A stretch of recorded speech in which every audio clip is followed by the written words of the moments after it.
लोगों को जहन बदलने के लिए नाम बदले गए। जिना का नाम क्लब रख दिया गया। मुजरे करने के लिए, भंगड़ा डालने के लिए बुरे अल्फाज इस्तेमाल किए जाते थे। पहले नचनिया कहते थे, लेकिन अब उसको डांस का नाम दिया जाए, वही फैशन है, वो फैशन है। जुआ खेलने वाले होते थे, उनसे दुनिया बचती थी, लेकिन अब जुएबाज, सट्टेबाज, दुनिया के बड़े बड़े करोड़पति बैटिंग करते हैं। हम क्या काम है? क्रिकेट, फुटबॉल में बैटिंग करना। जुएबाज, गैम्बलर, ये वो लोग हैं जिनके मुतालिक रसूल पाक सल्लल्लाहु तआला अलैहि वसल्लम की अहादीस में सख्त तरीन मजम्मत आई है। सूद खाने वाले, आप ब्याज कहते रहे होंगे, लेकिन अब दुनिया उसको इंटरेस्ट के नाम से, नया लफ्ज फाइनेंस के नाम से खिलाती है। सूद का एक लुकमा खाने वाला, मेरे मुस्तफा फरमाते हैं, खाने काबा के सामने अपनी मां से जिना करने के बराबर। मुसलमानों को इन तमाम चीजों में लाकर डाल दिया गया है। गुनाहों के नाम बदले गए। इसीलिए एक ही बात मैं कह रहा हूं, तवज्जो से सुने, जब तक तुम अपनी ख्वाहिशात को हुजूर की मर्जी के मुताबिक नहीं बनाओगे, ये दुनिया कदम कदम पर तुम्हें जहर पिलाती रहेगी, जहर पिलाती रहेगी। आपको क्या क्या नाम दे दिए गए। बहुत सारे नौजवान सजने संवरने के नाम पर अपना अपना तशख्खुस बिगाड़ लिया, अपनी आइडेंटिटी बदल दी। तुम्हारी दाढ़ियां तो गटर में बह रही हैं, तुम्हारी टोपियां तो छुपी हुई हैं, शर्म आती है। उन दूसरों को देखो, चोटी रखने में शर्म नहीं आती, बालियां पहनने में शर्म नहीं आती, चूड़ियां पहनने में शर्म नहीं आती। नौजवानों की बात कर रहा हूं, कपड़े फाड़ करके पहनने में शर्म नहीं आती, लेकिन मुस्तफा करीम के अखलाक पर अमल करने में शर्म आती है। इंसाफ करो, फिर कौन से मुसलमान हो। जब तक तुम अपने आप को ना बदलोगे, ये हालात नहीं बदलने वाले। कुरान कहता है, इन्नल्लाह ला युगय्यिरु मा बिकौमिन हत्ता युगय्यिरु मा बिअनफुसिहिम। बेशक अल्लाह ताला उस वक्त तक किसी कौम की हालत को नहीं बदलता जब तक वो कौम खुद अपनी हालत नहीं बदलती। आज बदलने का वक्त है। शायर ने सच कहा है, जगह जगह के थक चुके हैं तुम्हें यह हंगामे, नशाते लज्जते ख्वाबे गिरां बदल डालो। गलत रवि से मनाजिल का बहुत बढ़ता है, मुसाफिरों रविश कारवां बदल डालो। मैं आया हूं सिर्फ यहां पर इस बात के लिए कि तुम्हारे घरों में हर पैदा होने वाला बच्चा मेरे मुस्तफा का सिपाही बनकर के निकले, नबी पाक सल्लल्लाहु तआला अलैहि वसल्लम की इज्जत पर पहरा देने वाला बनकर निकले। इतने बड़े अजीम काम के लिए उठने वाला एक बच्चा, जाहिर सी बात है उसे अंदर से और बाहर से पूरा पाक होना होगा, उसकी तरबियत पर पूरी तवज्जो देनी होगी। यहां पर जितने हाजिरीन आए, सबसे मैं कहता हूं, अगर अल्लाह ने एक बेटा दिया है तो मेरे मुस्तफा के नाम पे पालो, उसकी तरबियत करो नामे मोहम्मद लेकर के, और उसे यूं सिखाओ, मैं सो जाऊं या मुस्तफा कहते कहते, खुले आंख मेरी सल्ले अला कहते कहते। जब वो जवान हो जाए, फिर देखना दुनिया उसके सामने उंगली उठाने की भी हिम्मत नहीं रख सकती। आज तुमने अपने बच्चों को आवारा कर रखा है, इनको किसी और के गोद के हवाले कर दिया है, इनको तुम ऐरे गैरे के तरबियत में डाल रखे हो। सिर्फ इतनी बात मैं कहने आया हूं, तुम्हारा हर बच्चा मेरे मुस्तफा का सिपाही होना चाहिए। नबी पाक सल्लल्लाहु तआला अलैहि वसल्लम की मोहब्बत में उसकी परवरिश होनी चाहिए। एक माँ का जज्बा देकर मैं अपनी गुफ्तगू को समेटता हूं। तवज्जो, मदीने की खातून है, मदीने की खातून है। जंगे उहद में एक नौजवान शहीद हो गया, जंग में एक नौजवान शहीद हो गया। लोगों ने आकर के उसकी मां को बताया, तुम्हारा बेटा शहीद हो गया, अकलौता बेटा था। अगर हमारी औरतों का कोई एक जवान बेटा दुनिया से चला जाए, पता नहीं वो आसमान सर पर उठा ले, मातम करने लगे, चेहरा नोचने लगे, बाल खोलने लगे। नहीं, मदीने की खातून थी, हिजाब में निकलती है, सीधे उहद के मैदान में आती है, रसूल पाक सल्लल्लाहु अलैहि वसल्लम का दीदार करती है और पूछती है, या रसूल अल्लाह, क्या मुझे इजाजत है मैं अपने बेटे को देख सकूं, मेरे बेटे की लाश देखूं? नबी पाक सल्लल्लाहु अलैहि वसल्लम ने फरमाया, हाँ, तेरा बेटा शहीद हो गया, अल्लाह उसको बुलंद मकाम दे, जा तू देख सकती है। सुनो ए मुसलमानों, वो खातून आई अपने बेटे को ढूंढते हुए, मैदान में पड़ी हुई एक लाश है, जवान बेटे की लाश, जब माँ देखे तो कलेजा फट जाना चाहिए। लेकिन कमाल है वो मदीने की खातून, सलाम हो उनकी अजमतों और कुर्बानियों पर, अपने बेटे की लाश के करीब आई, जिस्म से जुब्बा हटाया, जिस्म से जुब्बा हटाया और पलटा, पीठ पर हाथ फेरती रही, सीने पर हाथ फेरती रही, फिर जुब्बा सीधा किया, मुस्कुराई और सजदे में गिर गई, सजदे में गिर गई, शुक्र अदा करने लगी। सहाबा वहां खड़े थे, उन्होंने पूछा, है खातून आप ये क्या कर रही हैं? सुनो मदीने की खातून क्या कहती हैं। कहती हैं बात दरअसल ये है, मेरे इस जवान बेटे की मैंने शुरू से परवरिश इसी नाम पे की थी कि कभी इसकी जवानी काम आए तो मेरे मुस्तफा के काम आए, मेरे नबी पाक की इज्जत के लिए काम आए। फिर जब ओहद की लड़ाई का ऐलान हुआ, मैंने अपने बेटे को सजा संवार करके अपने घर से रुखसत किया था। जब मेरा बेटा कल घर से मुझसे रुखसती ले रहा था, मैंने उसको नसीहत के तौर पर एक लफ्ज कहा था, बेटा अगर जंग में सख्तियां आ गई, अगर दुश्मनों की तरफ से बहुत ज्यादा वार होने लगे, तुझे मैं कसम देती हूं नबी पाक को छोड़कर भागना मत मैदान से, कभी पीठ पीछा करके भागना मत। और अगर तू मैदान से भागते हुए मारा गया, भागते हुए मारा गया, मां कहती है मैं अपना दूध माफ नहीं करूंगी, मैं अपना दूध माफ नहीं करूंगी। बच्चों की तरबियत इस नाम पर मदीने की खवातीन करती थी, मैं अपना दूध नहीं माफ करूंगी।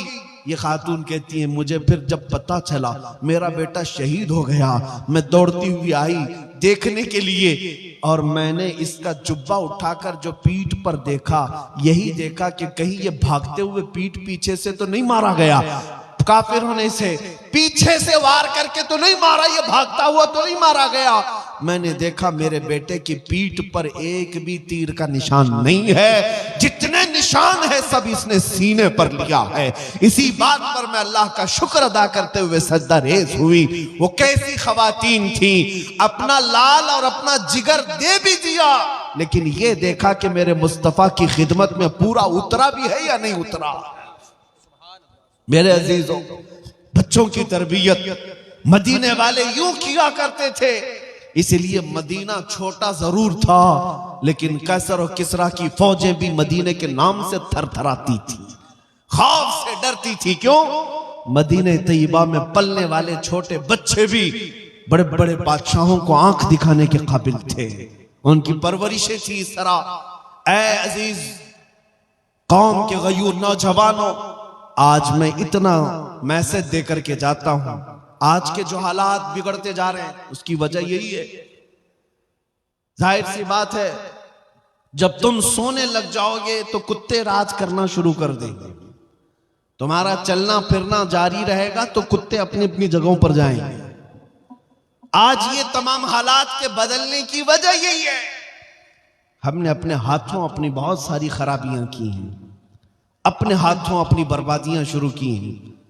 इन्हें कौन समझाए है नौजवानों को कि तुम्हारा दीन कितना पाकीज़ा है, कितना खूबसूरत है, इससे बेहतर इज्जत तुम्हें कहीं नहीं मिल सकती।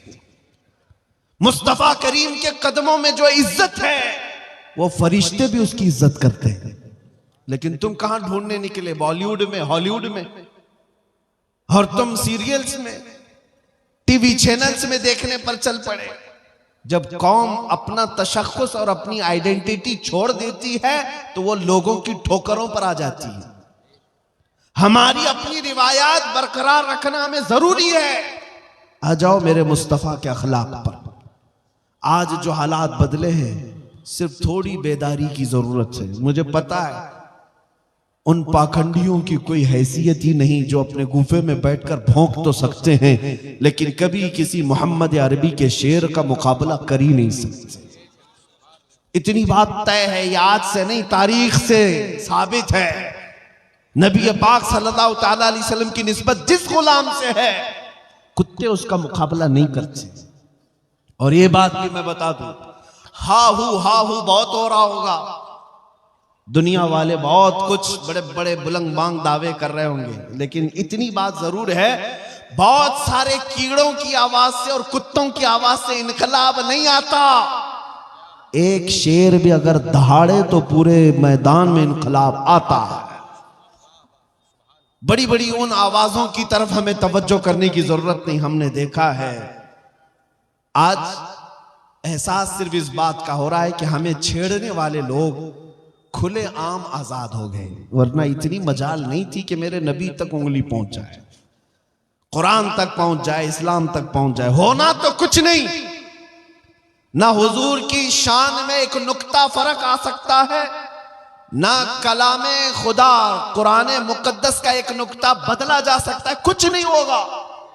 लेकिन शर्म की बात यह है कि हमारी जिंदगी में उन तक हाथ कैसे गया, इस बात का अफसोस है। बाकी कुरान के मिटाए जाने का या रसूल पाक की इज्जत का सवाल ही नहीं बनता, क्योंकि आला हजरत ने फरमाया तू घटाए से किसी के न घटा है न घटेगा। या रसूल अल्लाह जब बढ़ाए तुझे अल्लाह ताला तेरा, मिट गए मिटते हैं मिट जाएंगे, आधा तेरे न मिटा है न मिटेगा कभी, चर्चा तेरा रहेगा यूं ही उनका चर्चा रहेगा। पड़े खाक हो जाए जल जाने वाले, नबी पाक सल्लल्लाहु ताला अलैहि वसल्लम की इज्जत पर कोई आंच नहीं आ सकती, कुरान पाक का एक नुक्ता नहीं बदल सकता। हमने अपनी जिंदगी में भी नहीं देखा वो राफजी कुत्ता जो दीन बदलने निकला, इस्लाम बदलने निकला, कुरान को बदलने निकला, हालत ऐसी हो गई कि घर का वो क्या कहते धोबी का कुत्ता, ना घर का ना घाट का। आज यही हालत हो गई, ना इधर का रहा ना उधर का रहा, बीच सड़क में पड़ा रहा। अब तो ऐसे ऐसे स्टेटमेंट आते हैं उसके, जान का खतरा है, मैं जान का खतरा है। ये जिल्लत तो अभी दुनिया में देखनी है, आखिरत की बाकी है। सच फरमाया इमाम इश्क व मोहब्बत ने, या रसूल अल्लाह जो तेरे दर से यार फिरते हैं दर बदर यूं ही खार फिरते हैं, दर बदर यूं ही खार फिरते हैं। जो हुजूर पाक को छोड़ता है वो जिल्लतों का शिकार होता ही है, होना कुछ नहीं है। जो जो हुजूर की तरफ उंगली उठाते रहे वो सब कीड़े फना हो जाएंगे, सब कीड़े फना हो जाएंगे, बरसाती मौसम के कीड़े। लेकिन मेरे मुस्तफ़ा करीम की शान जैसी थी वैसी ही बाकी रहनी है, बल्कि कुरान उनके मुतालिक कहता है वलल आखिरतु खैरुल लक मिनल ऊला। ऐ रसूल हर आने वाली घड़ी आपकी पिछली घड़ी से बेहतर है, आपकी शान बुलंद होती ही जाएगी सुबह क़यामत तक। अरे मियां ये तो कुरान की बात है ही है। जॉर्ज बर्नार्ड शॉ, अंग्रेज तारीखदान, एक मौर्रिख या अंग्रेज एक दानिश्वर है, वो कहता है, हमारी जमात का नहीं, वो कहता है मैंने दुनिया में बहुत सारे इनकलाब देखे, रेवोल्यूशन और इनकलाब लाने वाली शख्सियतें जब तक जिंदा थी उनका इनकलाब भी जिंदा था, लोग भी ज्यादा थे, लेकिन जब वो शख्सियतें मर गई तो इनकलाब भी ठंडा पड़ गया, वो रेवोल्यूशन भी गया। जैसे लेनिन का इनकलाब, मार्क्सिज्म का इनकलाब, सोशलिज्म का इनकलाब, डेमोक्रेटिक का इनकलाब, बहुत सारे इनकलाब आए। जॉर्ज बर्नार्ड शॉ कहता है लेकिन एक इनकलाब मदीने से आया था, मुहम्मदुर रसूलुल्लाह का, वो गए 14 सदियां हो गई, लेकिन उस इनकलाब में एक आंच बराबर, एक उंगली बराबर भी कमी नहीं आई, बल्कि हर जमाने में उनके इनकलाब का असर बढ़ता ही जाता, बढ़ता ही जाता। ये कौन कह रहा है? दूसरे खीमे के लोग भी इस बात को मानते हैं कि मेरे मुस्तफ़ा करीम के दीन पर आज भी कोई फर्क नहीं आया। इस्लाम की फितरत में कुदरत ने वो लचक दी है, जितना ही दबाओगे उतना ही वो उभरेगा। ऐ मुसलमानों मेरा ये मैसेज सुन करके जाओ, हमारे तमाम मसाइल का हल यही है कि मोहम्मद से वफा तूने तो हम तेरे हैं, ये जहां चीज है क्या लौह कलम तेरे हैं। अब आओ हम ये